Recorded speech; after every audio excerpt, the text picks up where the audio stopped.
কক্সবাজার টেকনাফ মহাসড়ক অবরোধ করেছেন রোহিঙ্গা ক্যাম্পের শিক্ষা প্রকল্প থেকে চাকুরিচ্যুত শিক্ষকরা। তাদের সঙ্গে যোগ দিয়েছেন ছাত্র প্রতিনিধি ও স্থানীয় অনেকে। সড়ক অবরোধের কারণে দুর্ভোগে পড়েছেন এই পথে চলাচলকারী যাত্রীরা।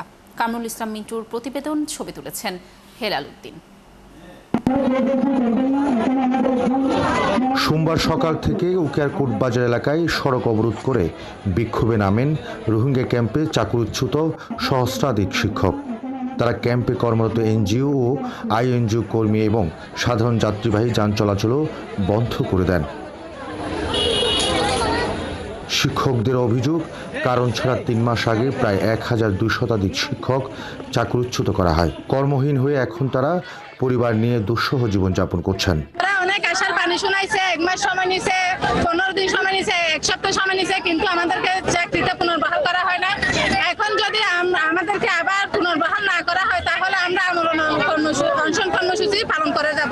তাদের যদি চাকরি পুনর্বহাল না হয় আমরা এই রাজপথ থেকে বাড়িতে যাব না। অবরোধের কারণে সড়কের দুদিকে কয়েক কিলোমিটার দীর্ঘ যানজট সৃষ্টি হয়। গন্তব্যে যেতে ভোগান্তিতে পড়েন যাত্রীরা।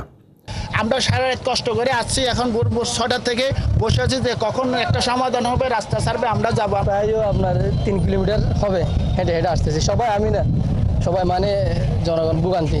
আসলে এটা এভাবে না করে তারা যদি টিভির মধ্যে যদি মানে অফিসিয়ালি যদি কোনো একটা ইয়াতে গিয়ে বসতো তাহলে ভালো হতো। যে আরা গরুর গাড়ি লই, গরুর গাড়ি আমাদের 2 ঘন্টা আটকে গেছে।